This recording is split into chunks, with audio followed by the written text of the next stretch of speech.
Buenos días, hermanos. Como dice Tino, hoy llegamos al final del libro de Efesios y vamos a hacer un estudio bastante sencillo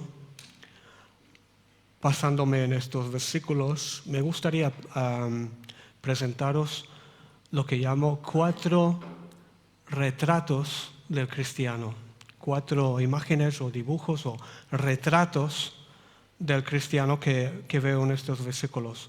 El principal obviamente va a ser el soldado, que es la parte más familiar de todo esto, ¿no? Vamos a ver el cristiano como soldado.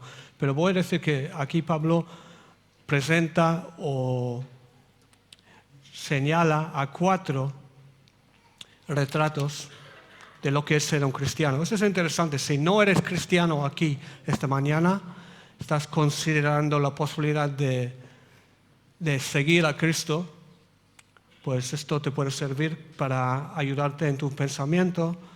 ¿Qué implica ser cristiano? Pues implica por lo menos esas 4 cosas que voy a presentar esta mañana. Y si ya eres cristiano, ya has depositado tu fe en Cristo, ya le estás siguiendo, pues sigue siendo válido estos 4 para algo a que aspirar, porque nunca llegamos a la perfección en esta vida. Entonces, en ese sentido, nos pueden ser de motivación. El primero, como digo, de los 4, si estáis tomando apuntes, son 4 retratos. El primero es el cristiano se presenta aquí como un soldado, Versículos 10 a 17. Es interesante preguntarnos por qué en este momento de la carta, Pablo recurre a esta figura del soldado. Se está quedando sin papel, tiene poco espacio, tiene que ir acabando su carta y sin embargo dedica un buen trozo a explicar que tú y yo hemos de entender, hemos de imaginarnos, hemos de comprendernos como soldados. ¿Por qué diría esto? ¿Por qué enfatizaría esto? Pues tengo 2 ideas. Bueno, una idea doble. Recordad la carta de los Efesios en general, resumiéndolo, es una carta que enfatiza la gracia de Dios y que aborda todo lo que es la gracia de Dios. Esta acción de Dios en amor para venir en bondad, rescatarnos, salvarnos, hacernos suyos. Pues en esta acción de la gracia de Dios, nosotros somos básicamente pasivos receptores, con unos matices. Nosotros recibimos la salvación de la gracia de Dios. Fijaos también que en la primera parte del capítulo 6, al final del capítulo 5 también, Pablo está hablando de la sumisión unos a otros en sus diferentes categorías. Otra vez, cediendo nosotros, siendo pasivos en cierta manera ante las demás personas. Entonces, habiendo dicho tanto de lo que vamos a llamar pasividad, Pablo ahora quiere poner un poco de equilibrio y hablar de que la vida cristiana también es una vida en algún sentido enérgica, una cosa en la cual tenemos que trabajar, tenemos que esforzarnos. Y es con esta intención, creo yo, que Pablo recurre a la figura del soldado como algo que ilustra este otro lado de la vida cristiana, que es asertiva, que es decisiva, y no tan el otro lado más bien pasivo. Fijaos que en el versículo 10 dice: fortaleceos en el Señor, en el poder de su fuerza. Este fortaleceos literalmente es en dinamo, que significa ser dinámico. Tenemos que ser dinámicos en la vida cristiana. La otra figura que usa el versículo 11 es vestíos, que también implica un pensamiento, una decisión. Vestíos, lo he usado antes, capítulo 4, versículo 24, vestíos del nuevo hombre. Aquí dice vestíos de la armadura de Dios. ¿Por qué es interesante este verbo? Este verbo vestir es un verbo que implica una decisión, la voluntad. Como tú y yo, cada vez que nos vestimos por la mañana, hay una decisión. Eso pasa. Uno podría mirarme y decirme, este no lo ha pensado mucho. Pero, a ver, me defiendo, ¿vale? Camisa, blanco roto, pantalón gris claro, zapato beige, más o menos pega, más o menos. Hemos tomado decisiones sobre colores, telas, cuánto tenemos que abrigarnos esta mañana.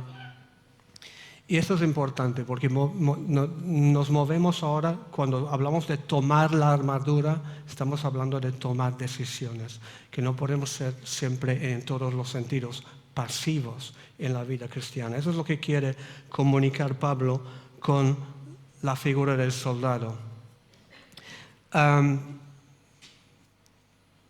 Tenemos que preguntar también contra quién luchamos, y Pablo plantea y contesta la pregunta.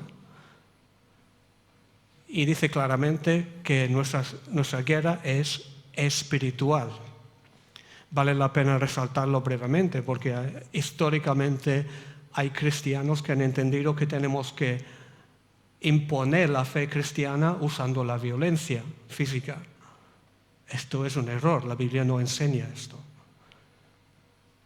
Nosotros nos movemos en lo puramente espiritual aquí.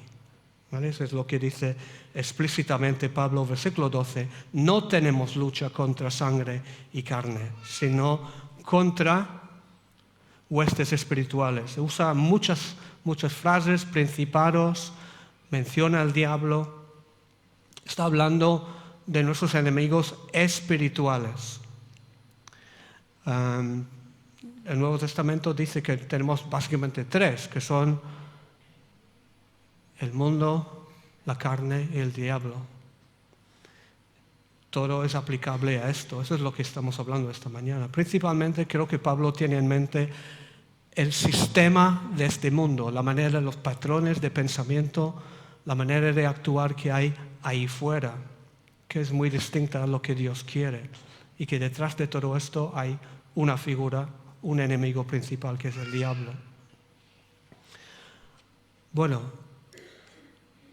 ¿cómo nos tenemos que vestir? Vale, el típico mensaje sobre este versículo, sobre este pasaje, se recrea mucho en este soldado romano, si podemos colocarlo aquí. Y vosotros que habéis pasado por escuela dominical de pequeño, habéis estudiado 1000 veces este tipo de dibujo y todo lo que implica. Vamos a mirarlo brevemente. Primero quiero mirar a la derecha aquí, una presentación de lo que pone aquí, de las 6 armas que presenta Pablo, que tiene el soldado romano. A la izquierda, fijaos, ceñidos, vestidos, tomando, calzados, tomad, son todos verbos en una forma u otra, imperativo o en algún participio, son verbos. Luego, a la columna de la derecha es lo que representa cada arma: la verdad, la justicia, la fe, el apresto del evangelio, la salvación, la palabra de Dios. Son todos esos aspectos espirituales que tenemos que trabajar en nuestra guerra espiritual. En medio están las armas. Bueno, hay 4 de las 6 armas. Fijaos, por ejemplo, el primero, ceñidos los lomos, no menciona ninguna parte de la armadura, pero implica una parte que es el cinturón.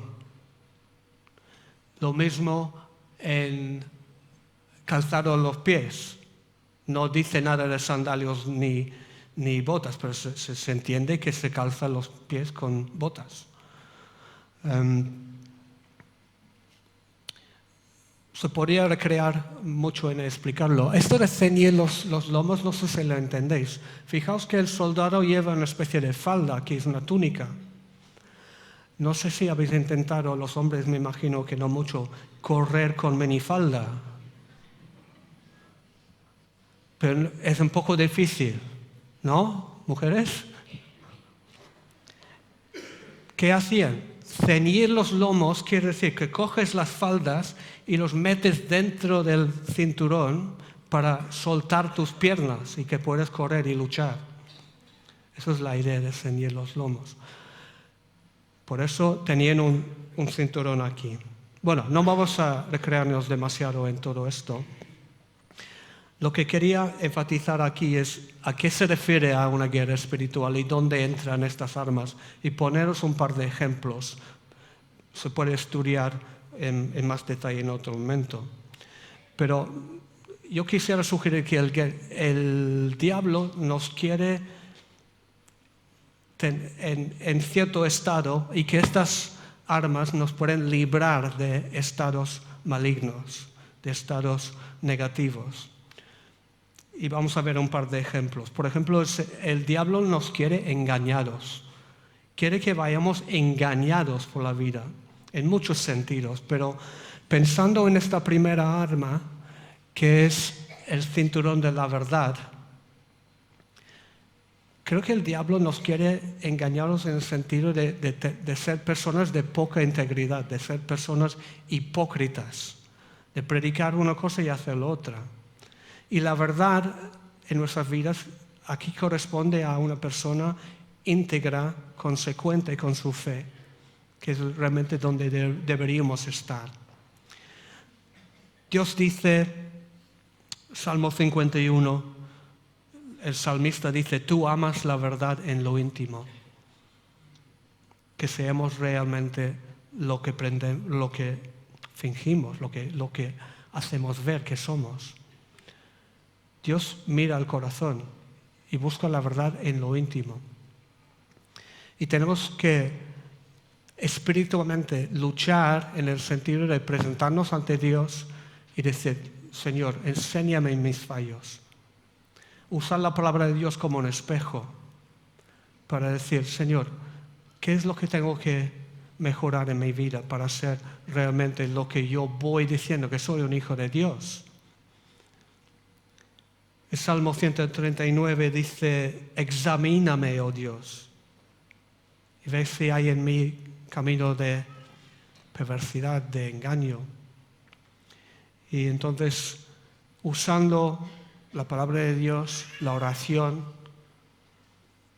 la transparencia en tu relación con Dios, que no nos engañemos diciendo que soy algo que no soy cuando sigue habiendo pecado en mi vida. Tenemos que eliminarla usando las armas que Dios nos da de la verdad.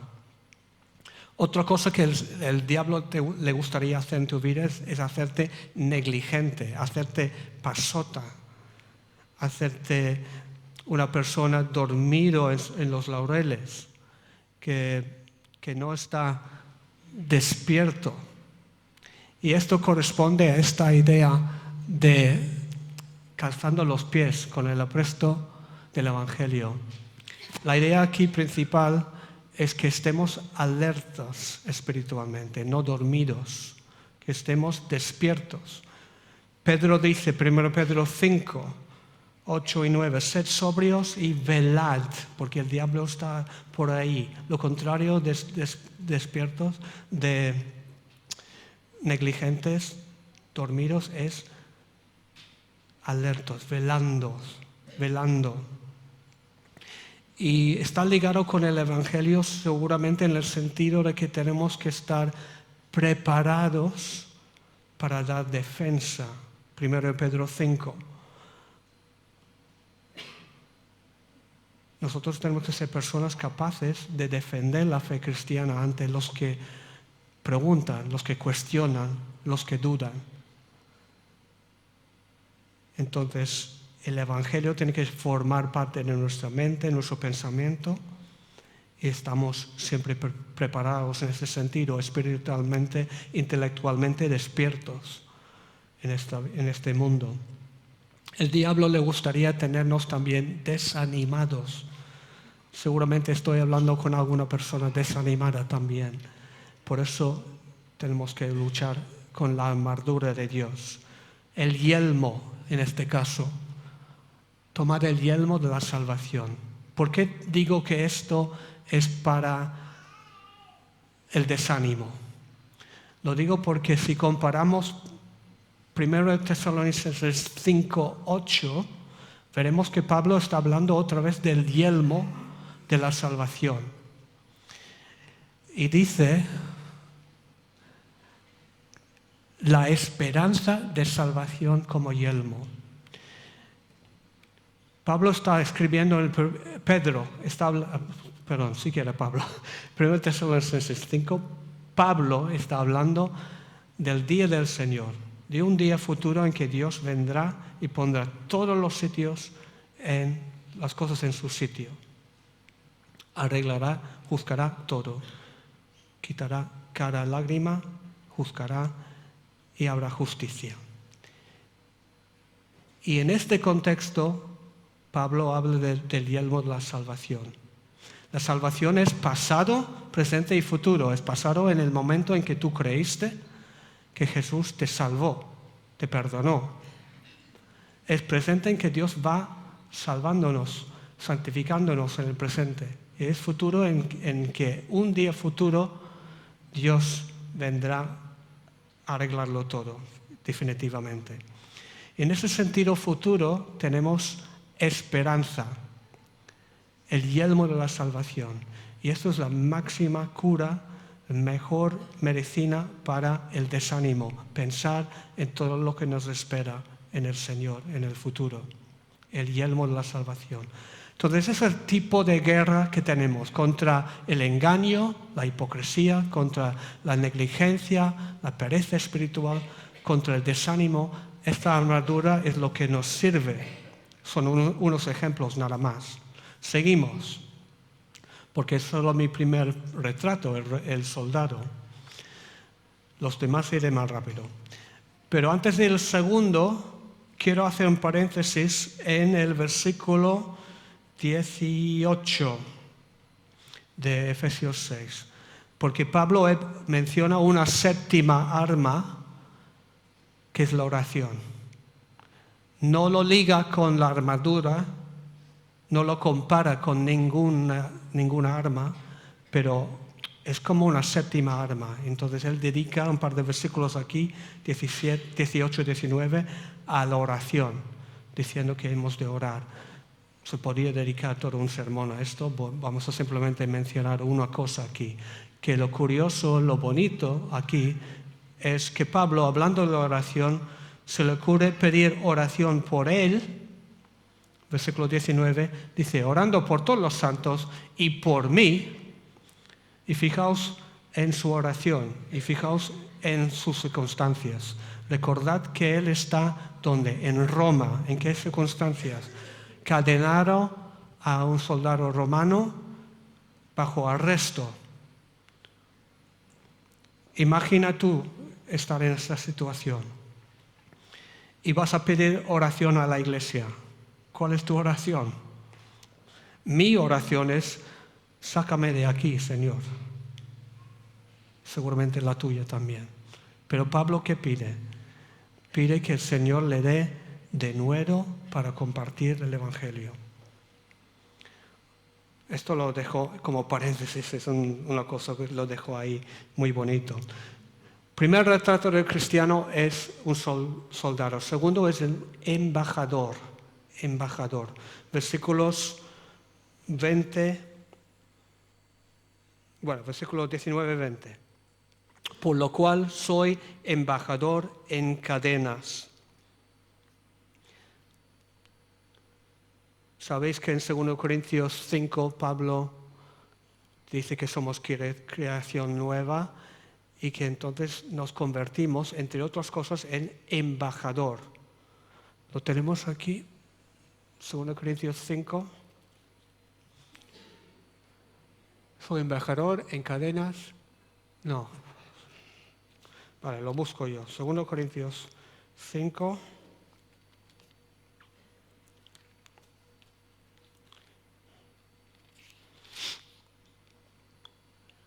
Así que somos embajadores en nombre de Cristo, como si Dios rogase por medio de nosotros. Os rogamos en nombre de Cristo, reconciliados con Dios.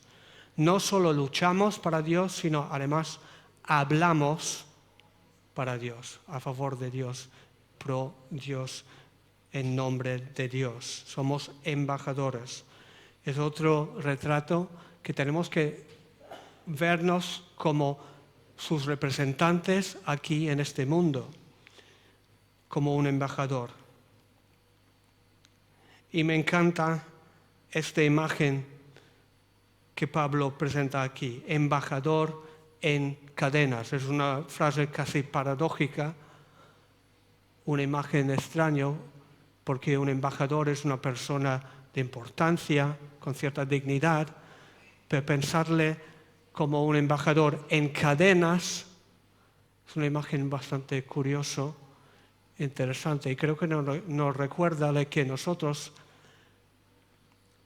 puede que en este mundo vamos a encontrar indiferencia o hasta hostilidad cuando hablamos de Cristo, pero no dejamos de ser embajadores del Rey de Reyes. Y esto nos tiene que infundir cierto orgullo en el buen sentido de la palabra, de poder representar al Rey de Reyes en este mundo. Somos soldados, somos embajadores, somos, en tercer lugar, siervos, servidores. Versículos 21 y 22. Está hablando del envío de un tal Tíquico. Dice versículo 21, para que también vosotros sepáis mis asuntos y lo que hago, todos lo hará saber Tíquico, hermano amado y fiel ministro del Señor, el cual envíe a vosotros para este mismo, para que sepáis lo tocante a nosotros y consuele vuestros corazones. Ahora, este Tíquico es un nombre que aparece unos 5 veces en el Nuevo Testamento, en varios momentos, con varias tareas que está realizando. Hay un momento que le vemos acompañando a Pablo para llevar una ofrenda a Jerusalén, a los pobres. Hay otro momento que le encontramos sustituyendo a Tito y a Timoteo en diferentes iglesias para que Tito y Timoteo puedan ir a ver a Pablo. Pero su trabajo principal era mensajero, era llevar cartas de parte de Pablo a otras partes. Por ejemplo, en este caso está llevando la carta de los Efesios y un par de cartas más desde Roma hasta Asia Menor. Él es el ¿cómo se llama esto? El mensajero o el cartero sería la palabra. Tiene otro trabajo más que menciona Pablo aquí, que es que él tiene que no solo llevar un mensaje escrito, sino también un mensaje verbal de Pablo. Dice que os dirá, el hermano Tíquico os dirá qué noticias tenemos, qué nos pasa. Entonces él llega a la iglesia y dice, Pablo está bien, se ha engordado un poco, le duelen mucho los ojos, pasa frío, pero está animado. O no sé qué habrá dicho, algo por el estilo. ¿Por qué tiene que comunicar también verbalmente? Un motivo es porque el papel era muy caro en aquellos días. Entonces la carta de los Efesios dice lo que puede, lo que cabe en 3 hojas, pero no puede más. Entonces si hay más que decir, pues Tíquico lo comunicará. Igual también había alguna cosa íntima, secreta, que Pablo no puede plasmar sobre papel, entonces lo tiene que decir verbalmente. Bueno, en fin, Esto es la tarea encomendada a Tíquico en aquel momento. Y es un ejemplo aquí de lo que Pablo llama un fiel ministro. Fiel ministro. Es un servidor. Como tú y yo estamos llamados a ser servidores. La palabra es diáconos, una palabra que conocemos. Básicamente es uno que sirve a las mesas. Una persona humilde, dispuesta a ayudar a los demás, como Tíquico. Y es un buen ejemplo, un buen retrato para cualquier creyente. Estamos llamados a servir. Cada uno, según el don que ha recibido, ministralo a los otros, como buenos administradores de la multiforme gracia de Dios. 1 Pedro 4:10. Nuestra llamada también. Soldado, embajador, siervo. Eres todo esto en Cristo. Y cuarto y último lugar, amante de Cristo. Eso es lo más importante de todos, tal vez. Pablo está acabando su carta, versículos 22 y 23, con la despedida típica, paz y gracia. Como buen judío, les da el shalom, la paz de despedida, y también la gracia, el cariz de los gentiles. Pero él, claro, estas palabras tienen mucho más contenido en labios de Pablo que simplemente un despido, pero él sigue hablando de la gracia que sea, versículo 24, a los que aman a nuestro Señor Jesucristo. Esto me chocó porque hay pocas veces en el Nuevo Testamento que explícitamente habla de amar a Jesús. Solo hay 3 o 4. La Biblia está llena de referencias a amar a Dios en lo genérico, pero específicamente de amar a Jesús pocas veces sale. Entonces me chocó y estaba pensando un poco como esto, aunque Pablo lo dice un poco de paso aquí, casi sin pensar, yo creo que es muy importante esto, que es otro retrato del creyente como aquel que ama a Jesús. Ahora, podemos hablar largo y entendido sobre esto. Es problemático, es fantástico a la vez amar a Jesús, pero yo quisiera simplemente dejarlo como un reto esta mañana. Un reto de pensar, ¿yo amo a Jesús? ¿De verdad? ¿Realmente amo a Jesús? Y sobre todo cuando comparamos con otras cosas que sí tenemos claro que amamos, es un reto muy gordo. Por ejemplo, sé que amas a tu familia, a tus amigos.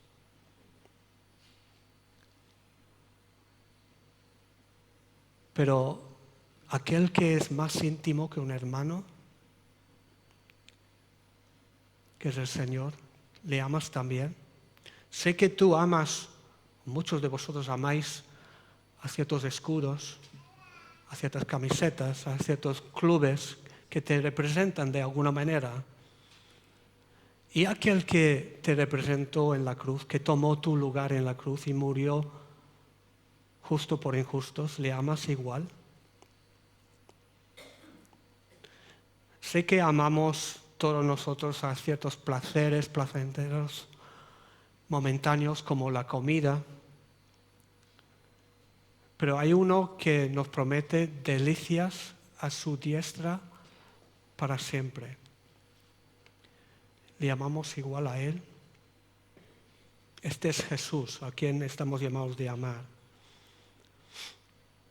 Mira, hermanos, yo cuando presento estos 4 retratos no es para avergonzarnos, es para desafiaros un poco. Sobre todo cuando pensamos en este mundo que está presentando otros retratos, otros modelos muy diferentes. Yo creo que es bueno que nosotros reflexionemos sobre lo que nos presenta Pablo aquí. El mundo no conoce la idea de luchar espiritualmente para nada. No comprende esto. Si hablas de una lucha espiritual, estás hablando chino en el mundo, ¿no? Nadie te comprende. Hay que entender, hay que estar en la palabra de Dios para saber estas cosas. El mundo desconoce la idea de ser embajador de Dios. Para nosotros el mundo es un país extranjero. Este reino es otra cosa, este mundo. Pero la gente ahí que no conoce a Cristo es lo único que saben, es su hogar, es lo único que tienen. Y su vida, su mentalidad es simplemente terrenal, lo que se puede lograr aquí en la tierra.